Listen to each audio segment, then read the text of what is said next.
Good evening. Hello, welcome everyone. We are about to get started. Oh, that worked. My name is Ariel Rohn. I'm the director of the Clements Center for Southwest Studies. And as many of you may already know, the Clements Center was founded back in 1996 by the distinguished historian David J. Weber with the generous support of Governor Bill Clements, and has been a crucial sponsor of award-winning scholarship in the history, archaeology, anthropology, literature, and more of Texas to Southwest and U.S.-Mexico borderlands ever since. And I'm excited to take the reins as director of the center, which I began in September, and over the coming years have more programming like this that can appeal not only to scholars but also to the general public. And we have no better model for that than the Center for Presidential History, which is co-sponsoring this event with us. And as many of you surely know, has a very exciting program of events like these every year. Some of you may be expecting to see Jeff Engel, the director of the CPH, but he is in Vienna this semester, where he is, quote, working on his next book. Now, I'm thrilled to introduce today's speaker, Ben Johnson, who spent many years here at SMU and was, in fact, closely associated with the Clements Center and even directed the Clements Center in his final year here, before moving to his current position as a professor of history and environmental sustainability at Loyola University Chicago. And he is the, he is the author of several books, including his new book, Texas, An American History, which is available for sale right out front, and Ben will be here to sign books after his talk. And I have not read it yet, but I'm told it has something to do with Texas. All right, before handing things over to Ben, I just want to thank Rana Spitz, the CPH, and Ashton Reynolds at Clements for organizing all the details of the event with their usual aplomb. And now, without further ado, Ben Johnson.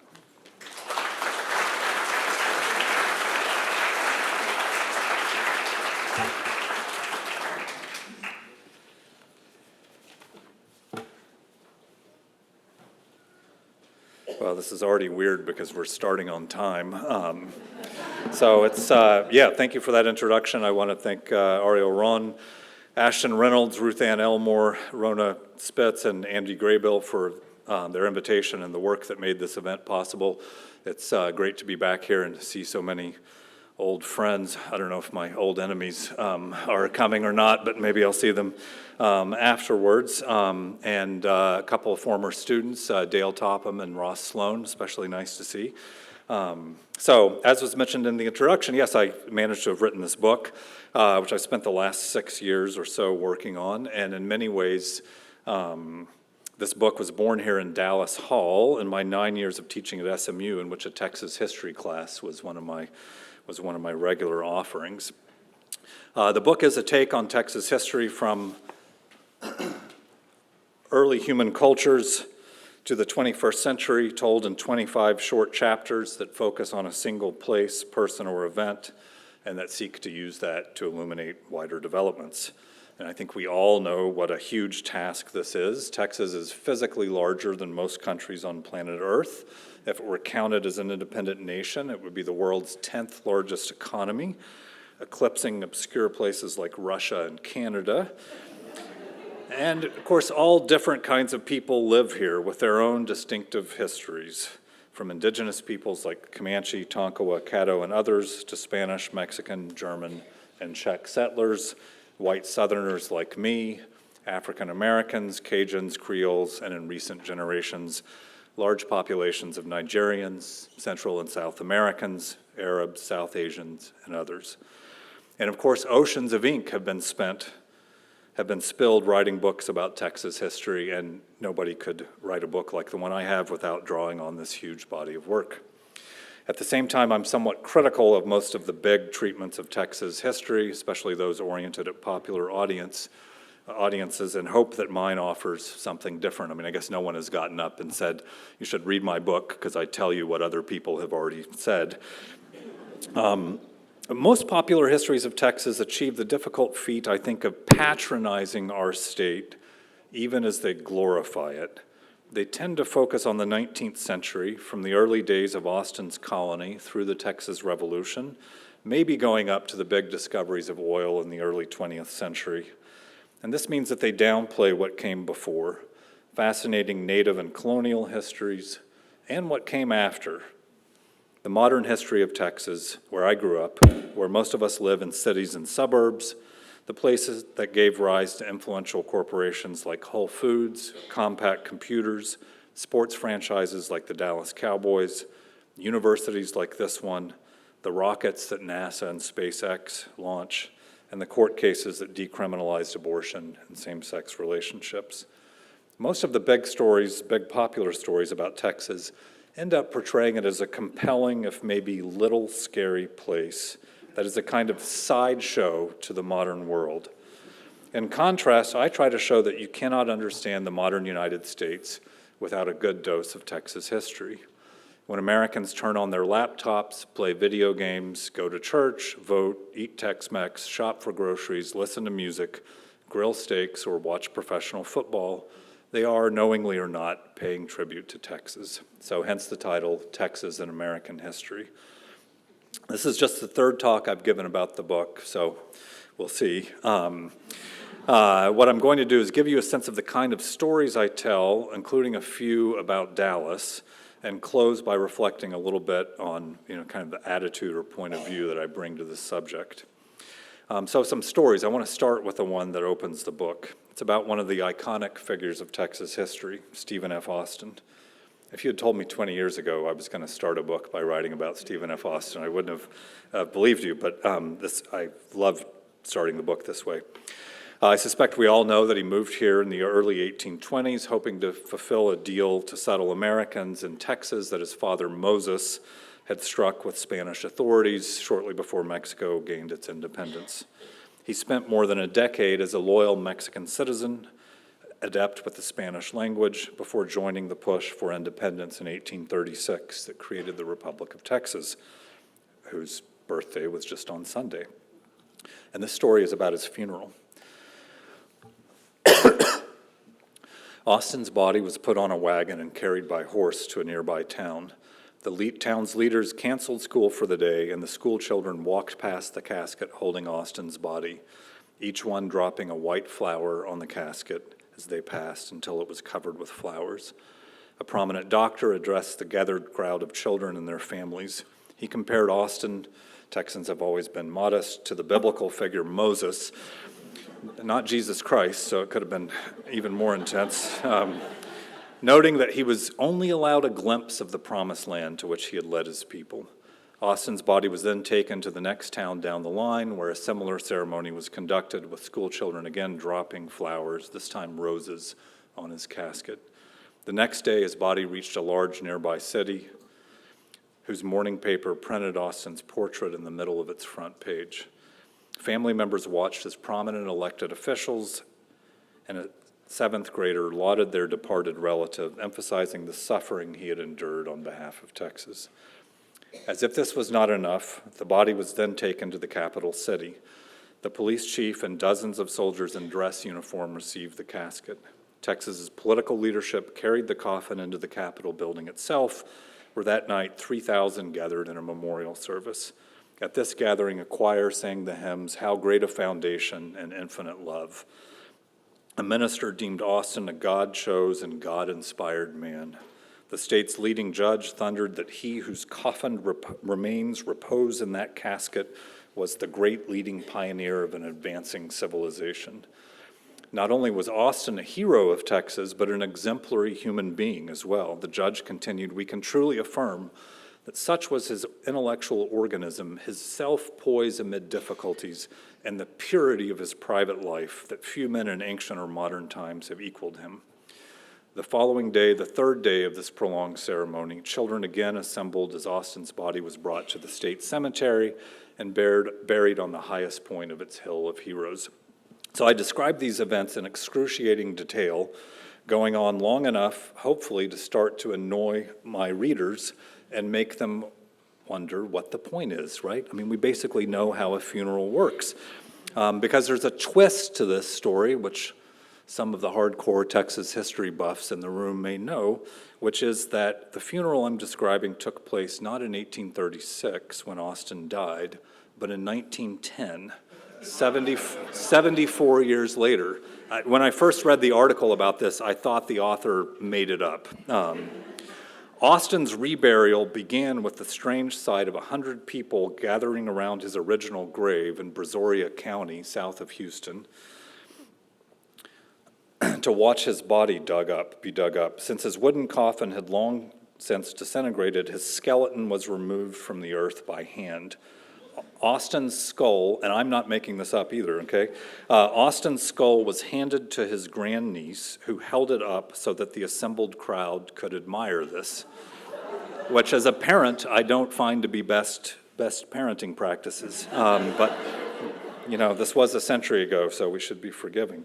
The skull was almost perfectly preserved, a newspaper reporter wrote, and the teeth were in perfect condition.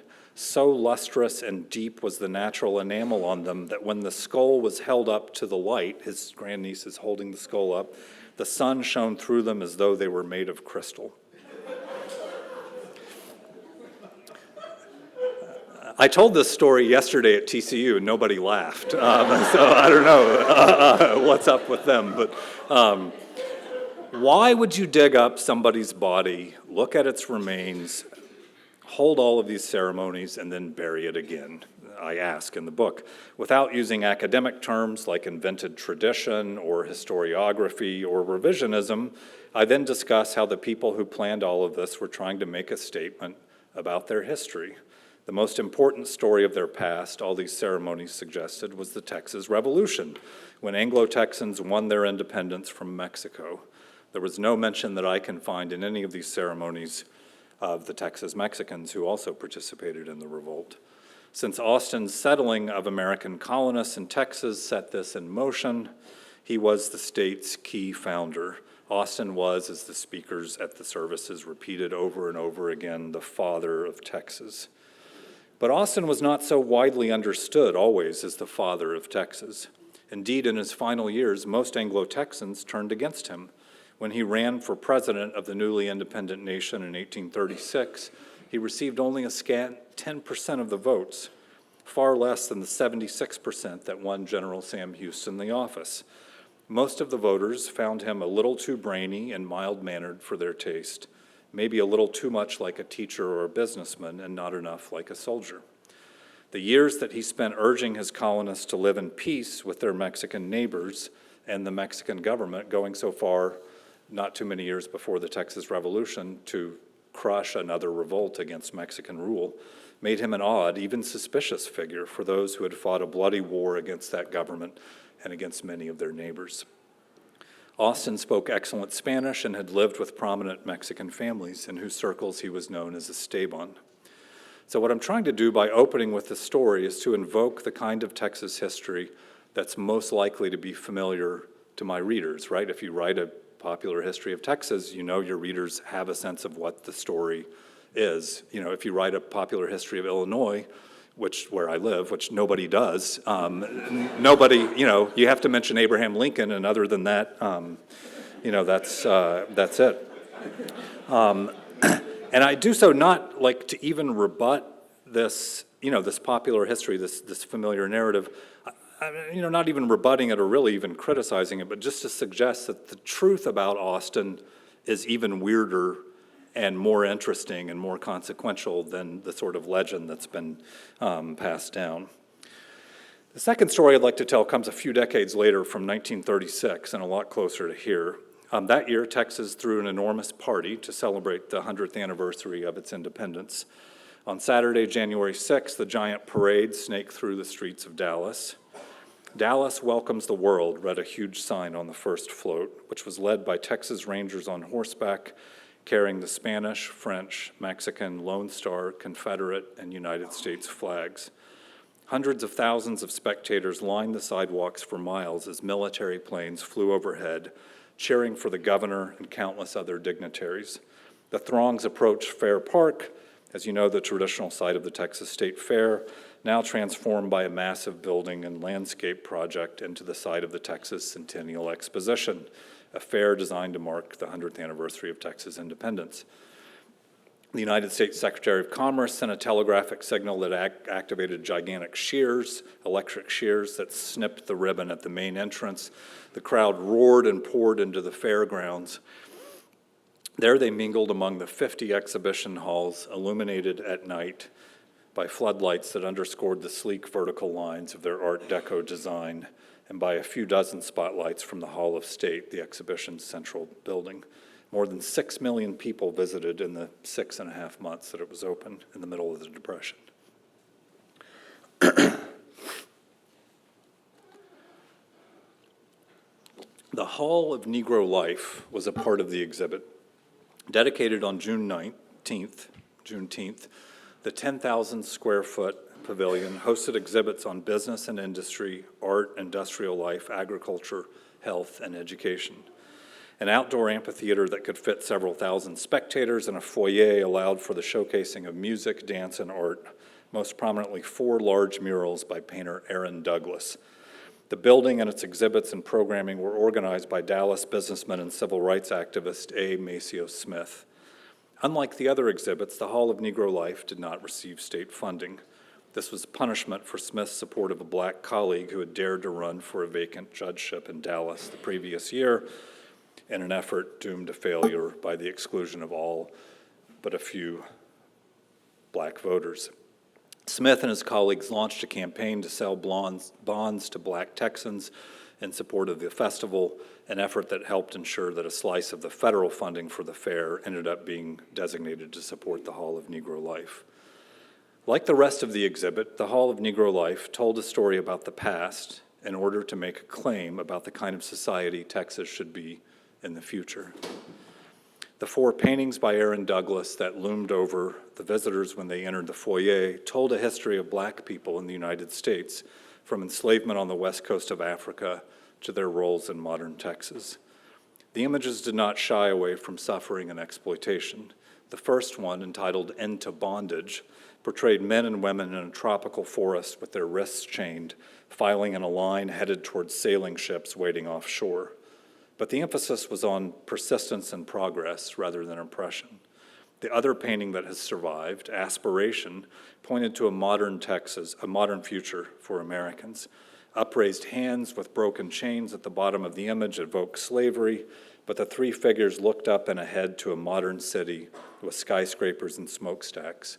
2 men and 1 woman were drawn holding the tools of modern education and industry, a book, a globe, a compass, a carpenter's square, all held together in a way that evoked the Masons and a laboratory beaker. Modern education would take black Texans into a better future, lit up by a glowing lone star at the base of the city that evoked both Texas and the North Star that guided so many enslaved to freedom in the North. Smith and his colleagues chafed at the second-class treatment that the hall received from the exposition's leadership, including more rickety fire suppression than the other buildings and landscaping that marked theirs off as being separate from the other exhibits. Yet it was an extraordinary success, as near as I can tell, the most prominent venue that black people anywhere in the United States had ever had to tell their own histories.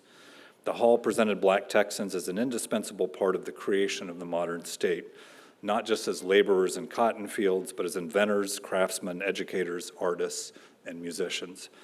The claims of this history on the present were made explicit in the pamphlet entitled What the Negro Has Done for the United States and Texas, distributed to all of the hall's visitors. The pamphlet was written by W.E.B. Du Bois, civil rights pioneer and one of the country's most important historians and intellectuals. And I'd like to tell you that Du Bois was from Texas, but sadly he's from Massachusetts, but overcame that. The pamphlet finished its explication of Texas history with the argument that the state could enjoy enduring prosperity if it guaranteed justice and freedom and understanding among men. Fair officials estimated that 400,000 people, slightly more than half of them white, entered the hall over the course of the fair. Who here has been to the Hall of Negro Life? Actually, none of us has been to the Hall of Negro Life because it was torn down shortly after the centennial ended. the only major building to be immediately destroyed. Its contents were wildly controversial. Not all visitors liked it. Many of the white people came in expecting to see on display some agricultural products and black mammy pictures, recalled one of the exhibit's organizers. No, Negroes did not do this, a staff member heard a white woman visiting from Corsicana exclaim. I tell this story because, like the account of Austin's reburial, it shows that we use histories to make claims to identity and belonging. A Jim Crow state could not tolerate the claims to belonging that its black citizens made in the hall of Negro life. The astonishing thing to me about this is not that it was torn down, it's that it was ever built in the first place. So it destroyed them. This episode is also representative of another characteristic of the book. It has its feel-good moments, but doesn't shirk from telling stories of conflict and acrimony. Texas history is, in a sense, a character in the book, or at least a running theme. There's a lot of fighting these days about Texas history, what stories should be told or banned from being told in classrooms and library collections. I've been involved in some of those fights, and one of the points of the book is that they're nothing new. As I say in the book's last line, as long as there is a Texas, there will be arguments about how we should remember its history. Most of what I just said about the Hall of Negro Life and the reburial of Stephen F. Austin is taken verbatim from the book, and I hope it gives you a sense of some of the diction and tone. Straightforward, matter-of-fact, simple but hopefully not oversimplifying language.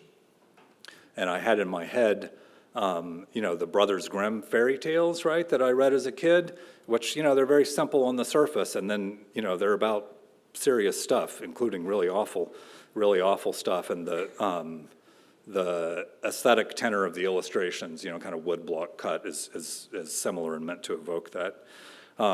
So without doing a death march through the table of contents, now what I want to do is describe some of the other stories that I tell. They're all based on the rich scholarship of their particular subjects, so that a specialist in, say, Comanche history or LGBTQ civil rights struggles could see the major insights of their work conveyed and credited as much as possible in a lengthy essay on sources at the back. But a lay or student reader could just, hopefully be carried along by the narrative. So most of these stories fall into three categories. The first are about topics that we usually associate with Texas, figures like Austin, frontier violence, cattle ranching, the oil industry, evangelical Christianity, and conservative politics. These are, I think, in their outlines, familiar stories, but they're very important to the lives of Texans, and they are some of the ways in which Texas has exercised so much influence on the larger courses of the histories of Mexico, Native America, and the United States. Texas was particularly effective in expelling indigenous peoples if we weren't as outright genocidal as, say, nice, liberal California. In the 1850s, one white Indian agent on the Upper Brazos convinced his charges would be killed by their white neighbors if they stayed, this is just outside of Jacksboro, I think, led them across the Red River to Indian territory.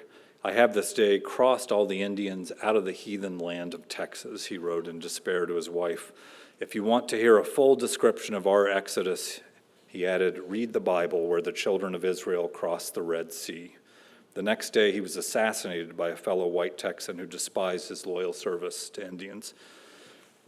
I described frontier violence, including the dramatic rise of Comanches to becoming a huge power across the southern plains, in part to set up some surprises later in the book.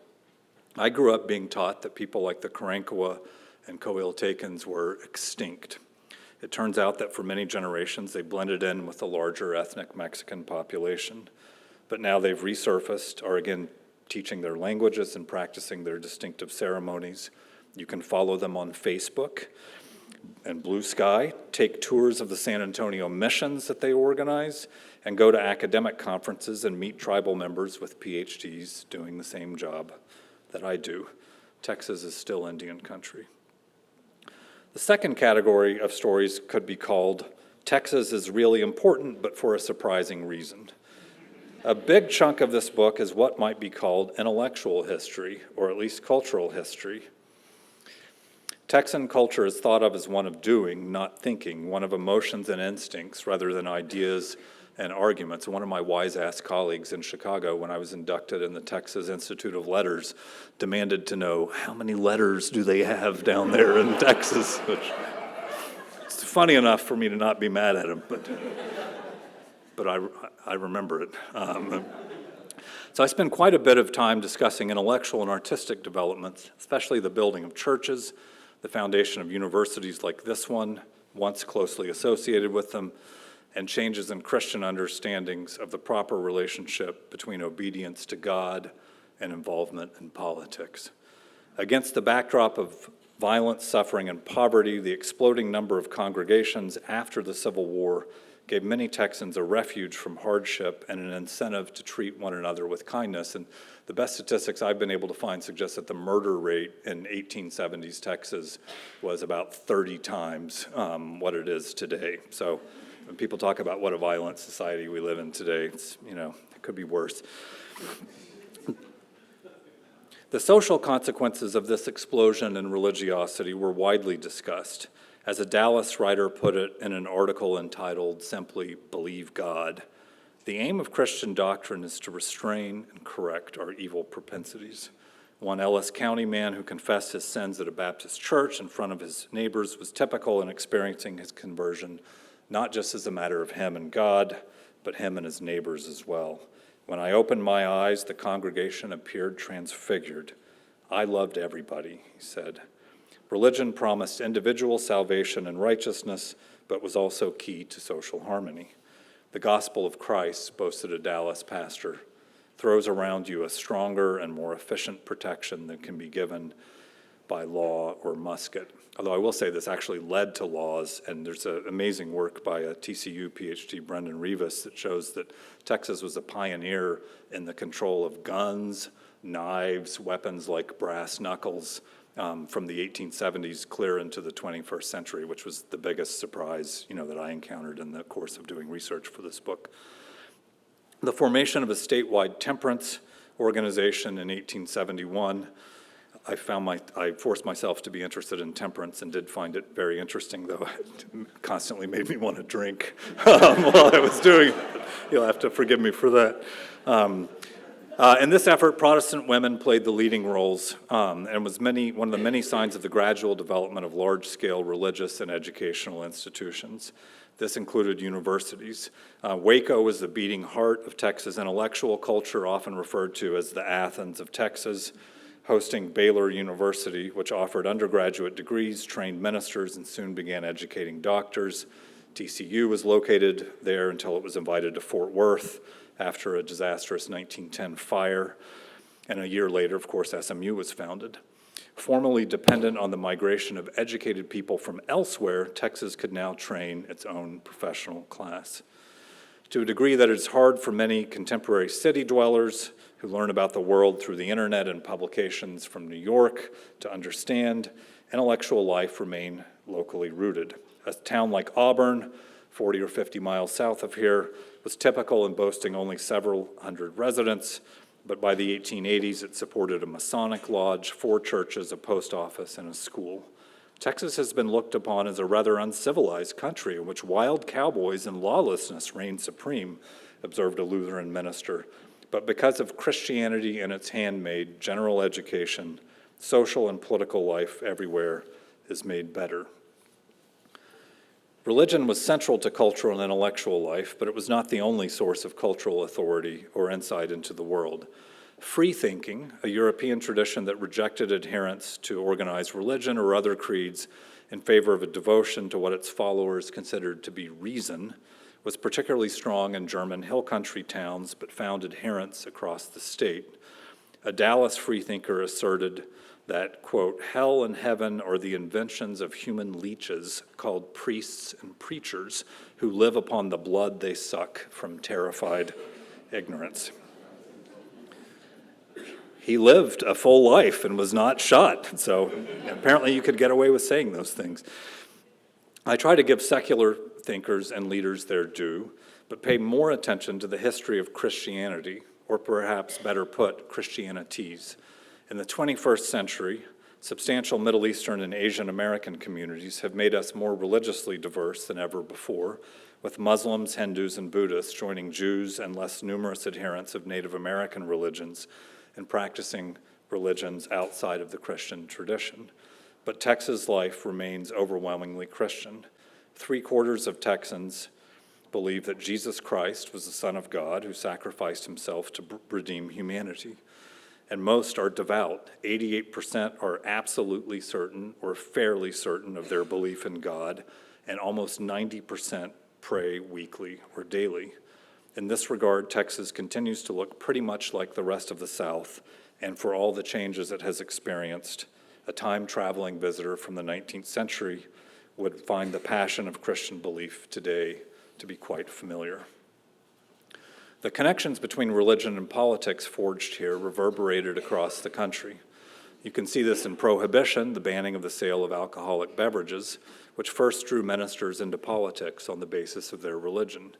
The Methodist and Baptist denominations, the largest ones in Texas, which had traditionally been wary of secular power and staunch defenders of the separation of church and state because of their origins as dissenting traditions in places that had an alliance of church and state, had prolonged internal fights over this issue. And as I think all of us in this room know, the advocates of political Christianity won.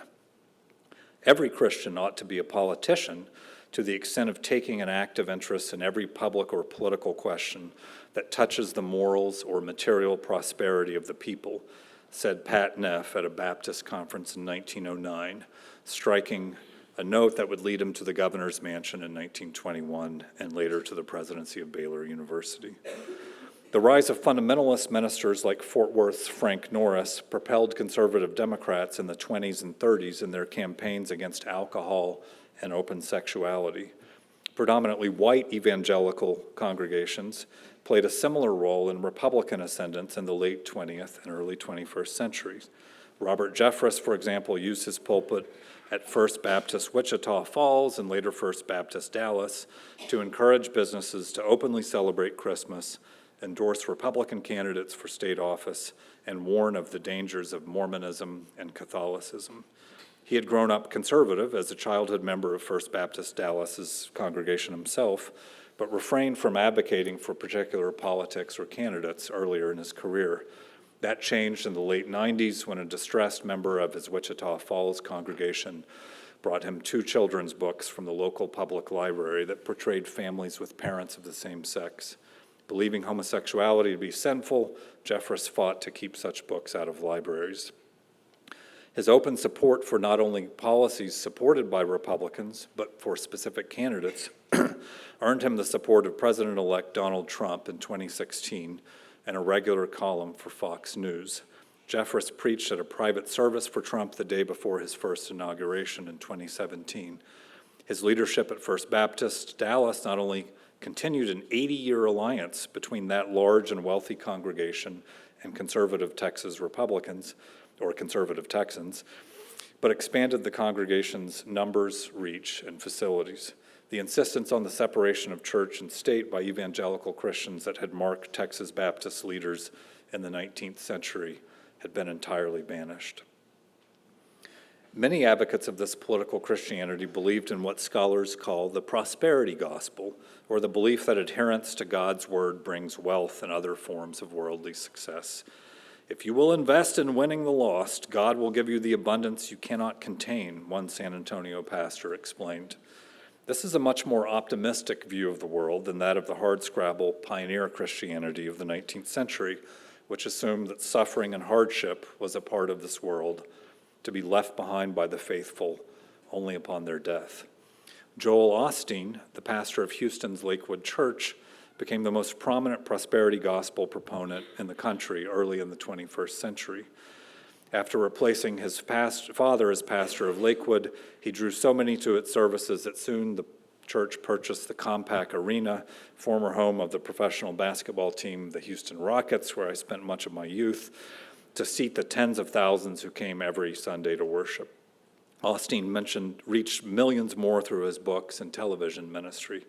Suffering and sin, which traditional Christianity held were inescapable facts of life that required salvation by Jesus, were so de-emphasized in his preaching that his Baptist critics accused him of preaching Christianity without a cross and treating God like a cosmic slot machine that disgorged money if you played him right.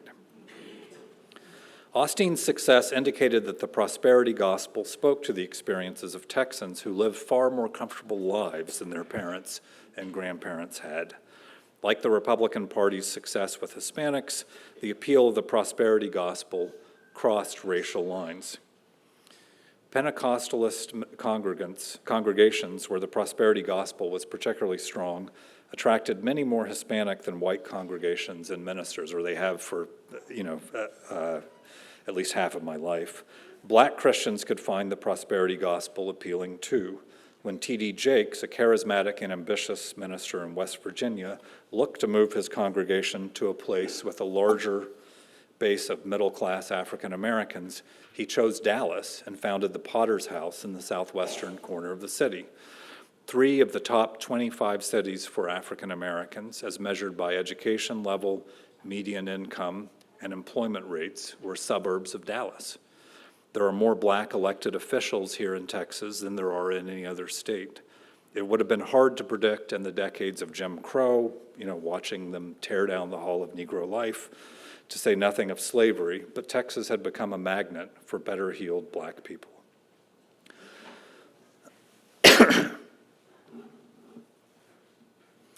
This second category of stories, Texas is really important, but for a surprising reason, includes a lot on changes in norms surrounding gender and sexuality, from women's property rights, service in the armed forces, the commodification of sexuality seen in the Dallas Cowboys cheerleaders, and the gay rights movement, in which we played a critical but not widely acknowledged role. The roads to the 2 most consequential Supreme Court cases about sexuality both ran through a modest law office in East Dallas, only a couple miles from where I lived here. This is the 1973 Roe v. Wade decision, which created a legal right to abortion, and the Lawrence v. Texas decision in 2003, which struck down a ban on a sodomy ban. A Mason, Shriner, church-going Baptist, and graduate of Baylor's Law School who lived with his parents, Harry McCluskey Jr. made his living doing adoption paperwork and defending clients charged in criminal cases. As a gay man in an age when many saw homosexuality as a sin, he was willing to represent clients that other attorneys were not, including gay people who got in trouble with the police. And I should also say, both of these cases come from the same district attorney, long-serving district attorney Henry Wade in Dallas County, who I think desperately needs a good biography. And it turns out Wade did not care about abortion and thought people should lead their own lives, but persecuting gay people was, a labor of love for him. There's no other way to put it, right? In 1969, Alvin Buchanan, a Dallas man sentenced to 5 years in prison for having sex with another man, came to him for help. McCluskey advanced the novel legal argument that gay people lived in fear of being arrested for their private behavior, and thus that the law was a violation of their right to privacy, a right that the Supreme Court had recognized in the previous decade when it struck down bans on birth control by married couples.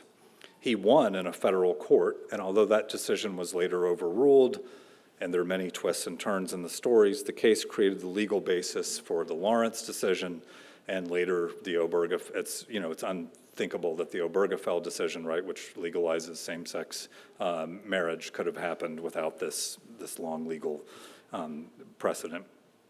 A few months later, after Buchanan approached him, a woman named Norma McCorvey came to McCluskey's office with an unwanted pregnancy. He put her in touch with his former, with his lawyer friend, Sarah Weddington, who put the case on the road to the Supreme Court. So I talk about these 2 cases a bit, drawing in large part on work, a terrific recent book by UNT historian Wes Phelps. And I realize this may be a bit of a rough juxtaposition, the kind of Protestant intellectuals of the 19th century and activists for gay rights and reproductive freedom. But those are just the kind of unexpected combinations that I saw in Texas where I grew up, right? Most of my aunts and uncles are gay. My aunt was a Presbyterian minister. I went to Baptist school. So I try to capture I try to capture those perhaps unexpected juxtapositions in these stories. So the third category of stories I tell are, I guess you could call them horror stories, right? So my first book and graduate work was on anti-Mexican racial violence along the U.S.-Mexican border, and trying to bring those kind of experiences into our understandings of the history of mob violence. I try to make those experiences a part of the Texas canon. One of the chapters opens up with an account of a guy named J.T. Canales, who was the only non-Anglo in the state legislature in the 1910s, who filed a series of charges against the Texas Rangers for, essentially for mass murder, and nearly lost his life as a result. And then segue from there to the lynching of Jesse Washington in Waco in 1916, which is why Waco is never known anymore as the Athens of Texas. These episodes, especially the Washington ones, are disturbing to even write about, and it's the kind of stuff I would never read out loud in a gathering like this.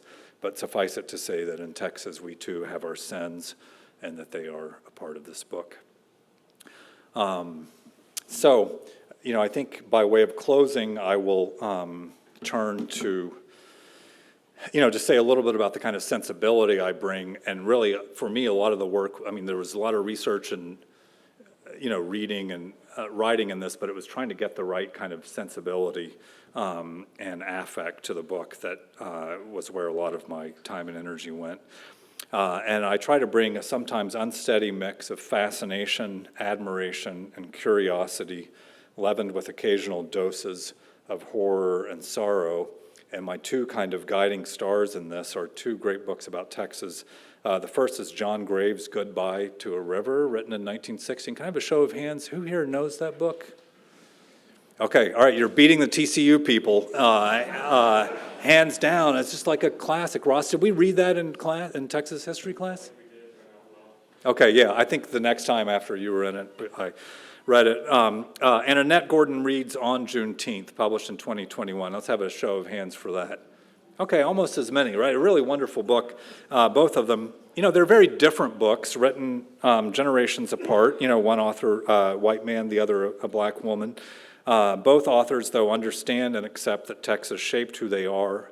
Both portray a land that's haunted by its history, right, where all these things that we've accomplished and all these things that we've done to one another keep coming back, from frontier violence between Anglos and Comanches to the cruelties of slavery and Jim Crow. And they're both honest about the brutal chapters of the past, the Texan past, even as they see its achievements and claim their history as its own. And I try to do the same thing. So I appreciate your attention, and yeah.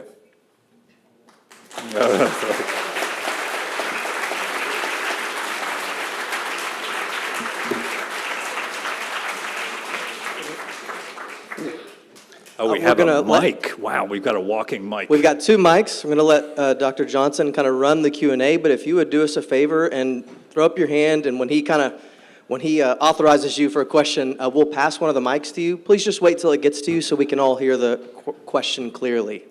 So you may raise your hands if you have a question. While you're thinking of a question, I'll tell you that one of the weirdest things I ever did, I think 2 years after I started here, was I went on the radio on Texas Independence Day on a call-in program. So after that, well, I'm ready for weird questions. Let me put it like that. Right? That's recorded, just so you know, like you said it. Okay, all right. Well, I'll deny it. But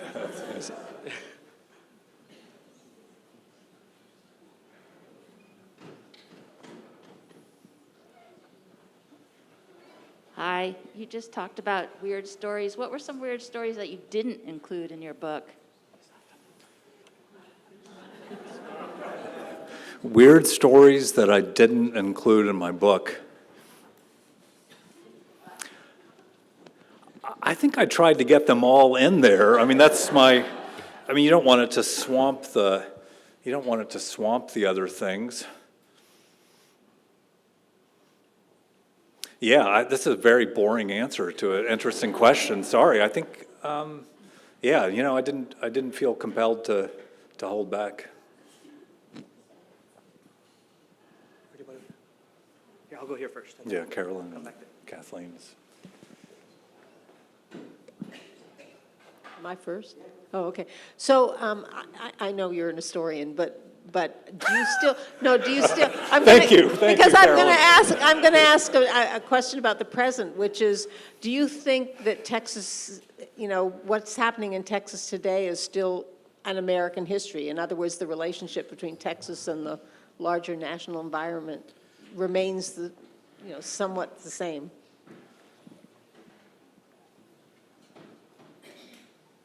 Yeah, if anything, I mean, certainly in terms of kind of formal politics, right? I mean, if anything, Texas and the mainstream of national politics and policymaking have, have converged, right? Certainly in a way that,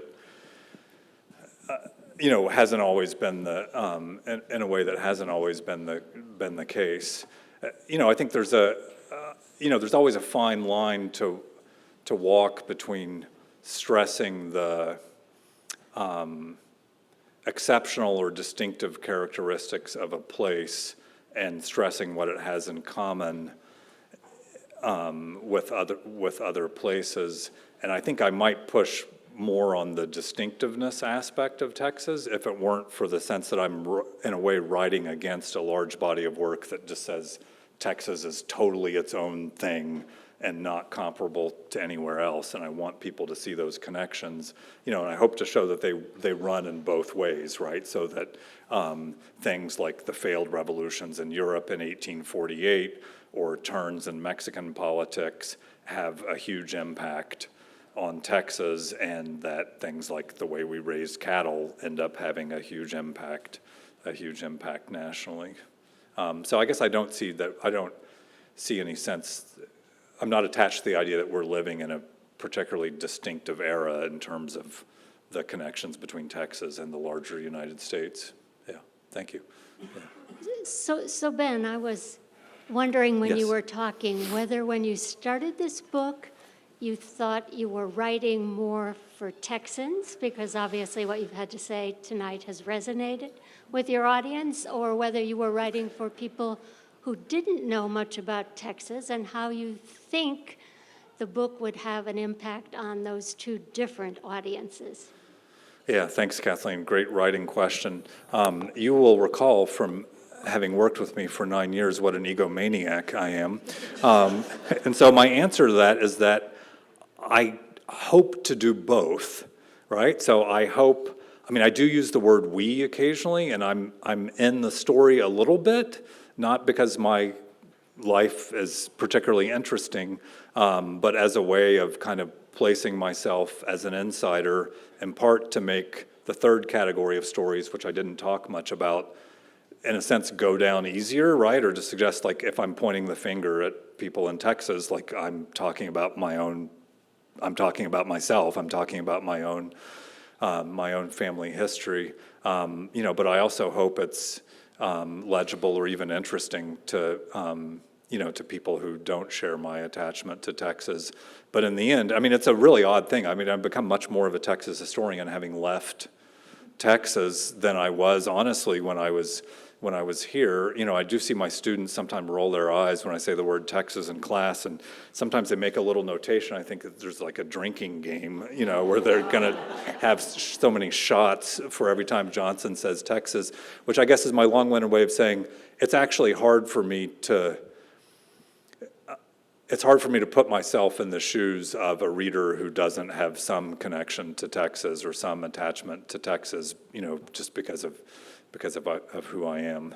But in a sense, I hope it's legible to both. And I think that one of the, I don't know what some of the other historians here, Neil, I don't know what your take on this would be, but I feel like Texas history used, at least in academic circles, it used to be easy to just sort of put it in a box, right? And so if it's Texas history, it couldn't be American history in any serious way. But I feel like a lot of that has gone away. Breakthrough books like yours are, a part of that. So, maybe I can have it both ways. We'll see. Yeah. And, Annette Gordon-Reed has been writing about Texas history in the New York Review of Books for a couple of years, which that was not a thing 20 years ago. So maybe there's some hope for this.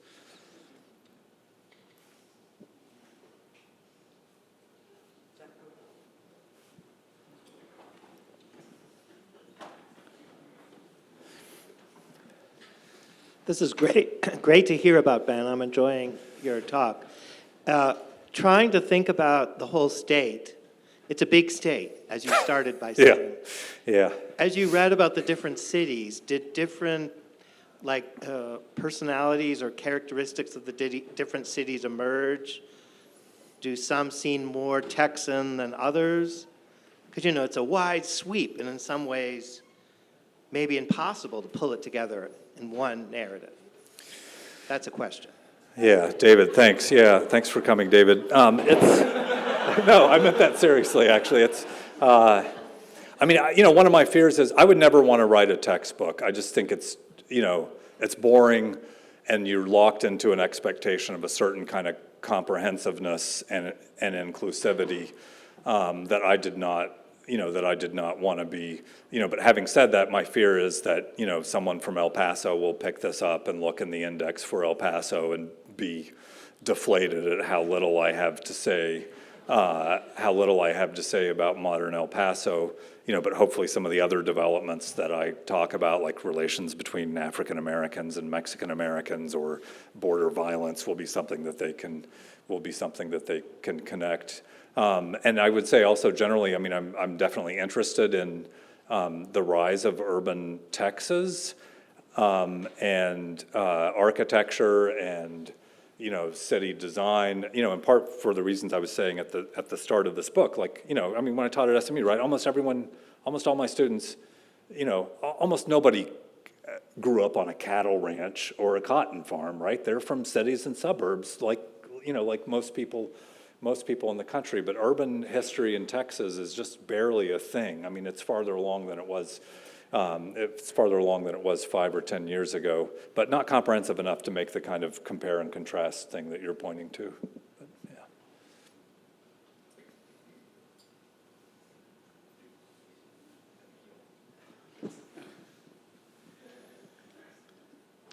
I grew up in what was then the 4th Congressional District of Texas in Northeast Texas. And if you grew up there during the time period that I did, the history and influence of this particular person kind of became a part of your DNA.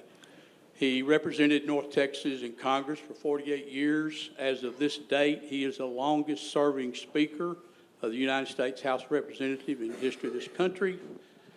Does your book include anything about Sam Rayburn? Oh. No. Would you care to I was afraid, God, I feel like I'm back on the radio, 15 years ago. Oh, but there was a screener who would cut the call out, right? I wouldn't have to look at them in shame. It does, that's an example of where, I hope I tell a story about the Democratic Party establishment and the monopoly on formal political power that it had in the state for, it depends on when you want to measure its eclipse, but arguably 80 years, and that helps account for why, if you're only electing people to national office from one party from a state that's as big and consequential as Texas, that's the preconditions for someone like Sam Rayburn to become a national power, or or Edward House, or in some ways LBJ. So hopefully there's something that can help you place Sam Rayburn. But, yeah, I thought you were going to say Wright Patman, and I was excited because I do mention him, and I had his grandson in my class here, but I struck out with that one. I've got one back here. Thank you. Are you familiar with the fight that's going on in Texas history between the Texas State Historical Association and the Alliance for Texas History? Is that a radio question? It could be a radio question, but I actually have an answer to this question. Yes. Do you? I was just interested in your opinion of it. So, yeah, I'm going to try to, I've actually been a protagonist in that, and some of my close collaborators have been sued for up to $1 million in damages by one of the parties involved in that. And I'm not interested in that. So I want to mark my words carefully, especially because apparently this is being recorded.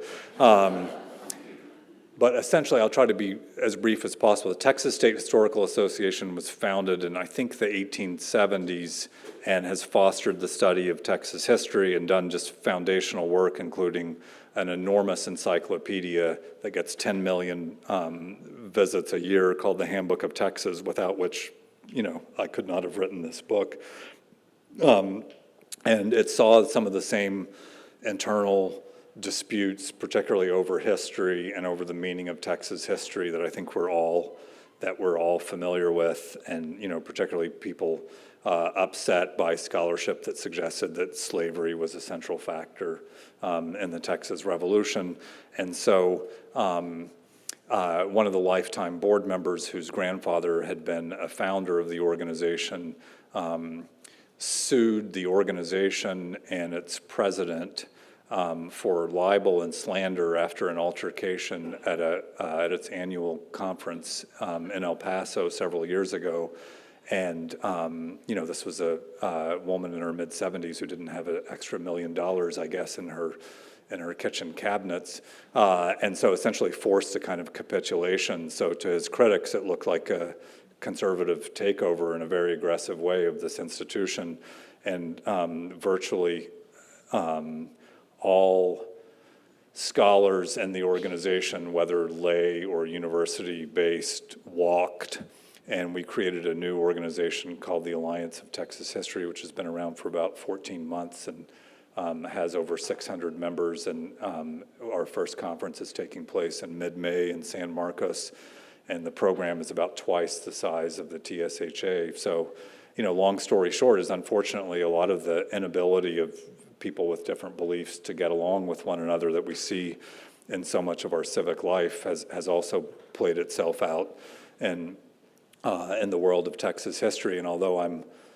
definitely a partisan of one side of that, I regret that it's come, the tragedy is that it came to that, and we couldn't figure out some way of living with one another. But when you have someone going after your colleague who had given decades of service to this organization and threatening them with financial ruin, you just don't want to be close to that. So yeah, and I just that's one of the backdrops of working on this book and writing this book.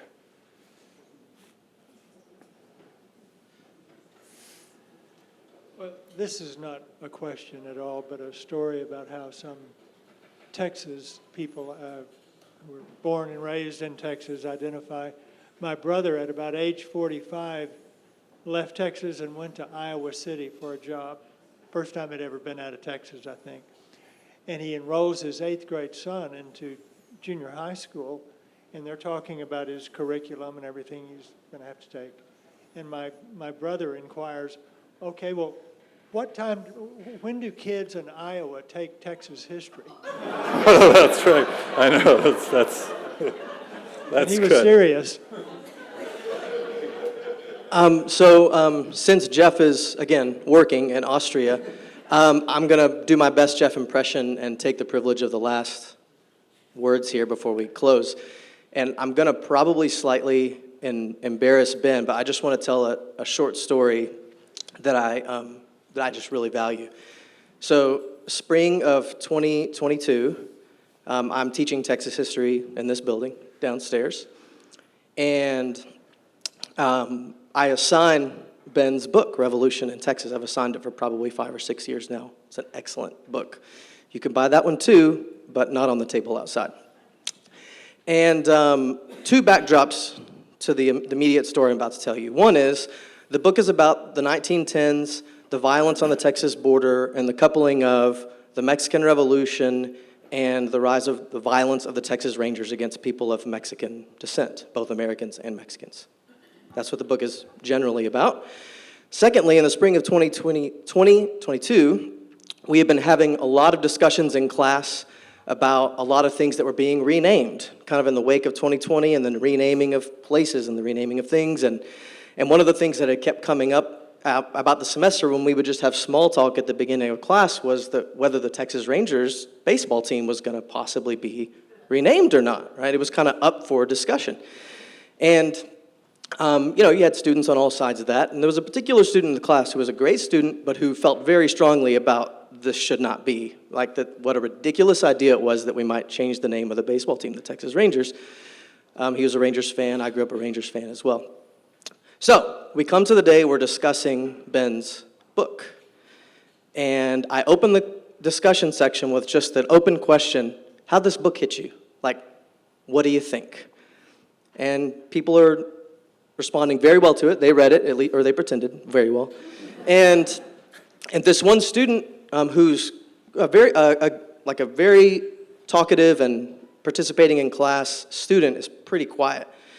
And after probably 5 or 6 people got to share, this student, he raised his hand and he was like, this book has kind of changed my life. He said, I didn't really think of history very much as having anything to do with me. And I read this book and I saw my name as one of the names, family names of people who were killed by the Texas Rangers in the 1910s. And he said, I know that my family came to Texas around that time. I don't know for sure that these are people I'm related to, but now I understand why someone might entertain the idea of changing the name of a baseball team. And it's one of the most moving moments I've ever had in a class. Class went silent, and that came out of a discussion of Ben's book. So if you're ever wondering whether history in general is a powerful thing for us to study and read and value, and in particular whether it's important to value Ben's books, wonder no more. So join me in thanking Ben again for tonight. Thank you for that, Brian.